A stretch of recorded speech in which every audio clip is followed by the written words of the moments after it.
St. Luke's churchyard in Chelsea. Charles Dickens was married here. For Londoners today, it's just somewhere for a quiet lunch hour. But for Vladislav Chiki and Professor Zdzislav Stal, it will soon have a special meaning. They are Londoners now, but once they were officers in the Polish army. In this churchyard will be the only memorial to 15,000 of their comrades who died mysteriously in Russia during the war. Some were found buried in a forest called Katyn. The rest vanished without trace. In this issue, Echo looks into one of the last unresolved crimes of the last war, the Katyn Massacres.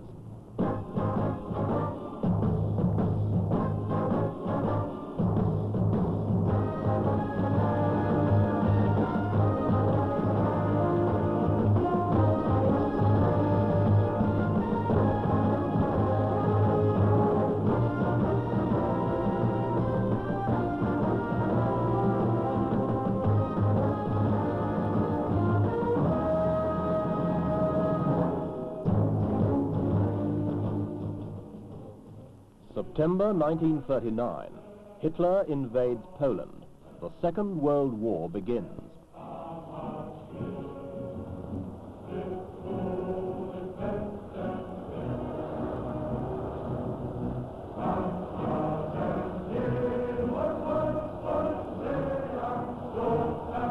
While the German armies advanced from the west, the Soviets crossed Poland's eastern frontiers. Caught in a massive pincer, the Polish army collapsed and surrendered.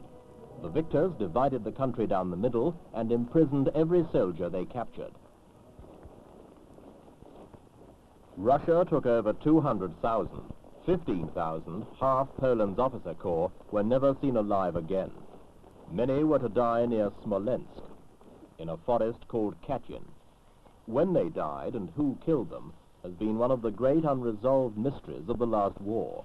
In time, the Germans were to accuse the Russians, and the Russians were to accuse the Germans. Whoever did it destroyed half Poland's future leadership. All we know for certain is that they died like this.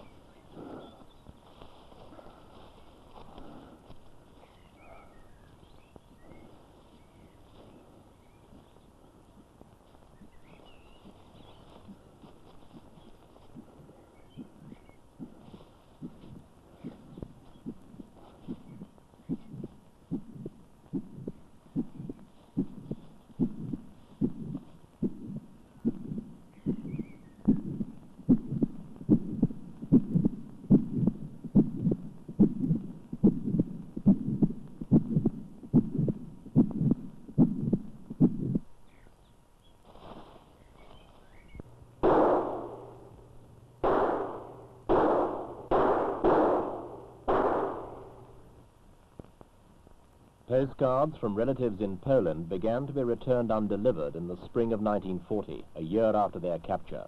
So began the mystery. A year later, German armies were deep in Russia. Poland was an ally. Her men were released. Sikorsky, Poland's leader, flew in.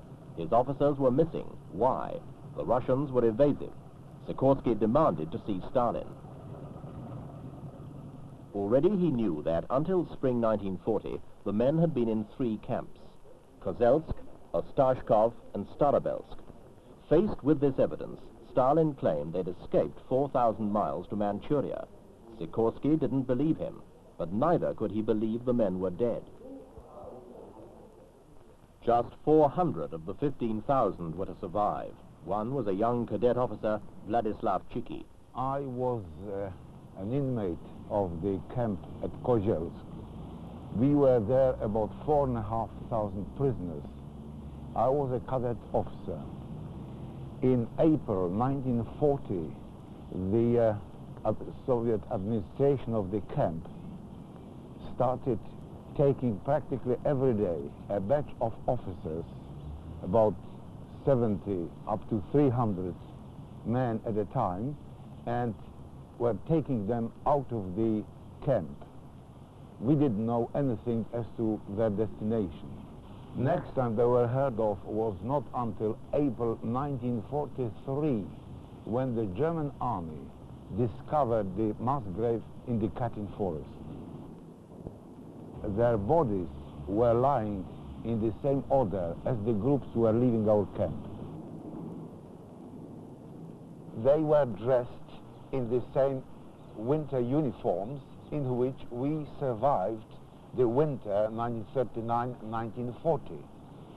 Of course, the evidence produced later by the Russians tried to indicate that they were murdered in August or September, but August and September in Russia, in that part of Russia, the weather is very hot.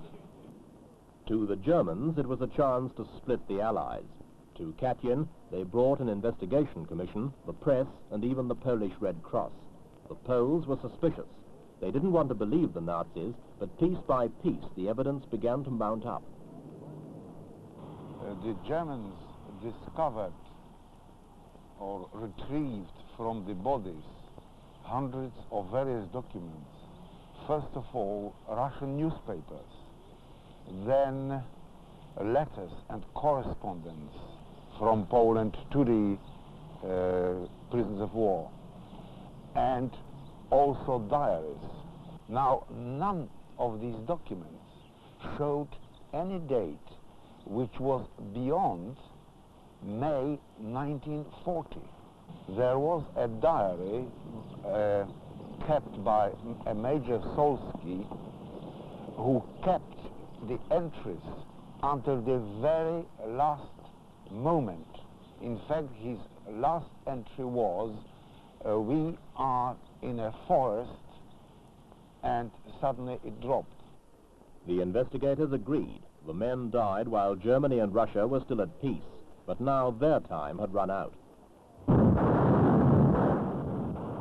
For the Red Army, the tide of war had changed.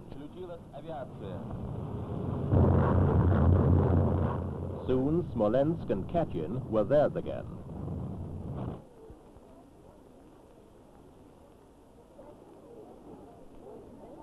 The dead were not allowed to rest.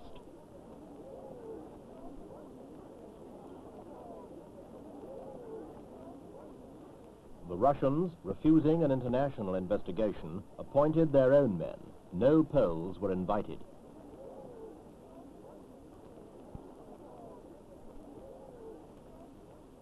Their experts, of course, accused the Germans.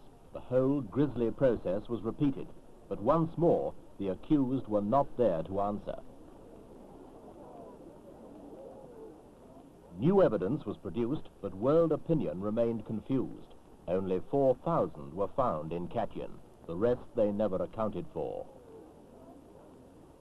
In Katyn were discovered the bodies of the prisoners of war from the Koziel's camp only, over 4,000. But at the same time, we lost still 2 camps of prisoners of war. About nearly 4,000 from Starobielsk and over 6,000 from Ostashkov. We had to assume that they were liquidated in the same manner, but in some other places. In my view, the crime was committed by the Russians, and all the evidence, facts, point to their guilt. I'm also of this opinion as a majority of Poles. The crime of Katyn was committed by the Soviet government. And I'm sure any impartial international tribunal would find Soviet government guilty of this mass murder.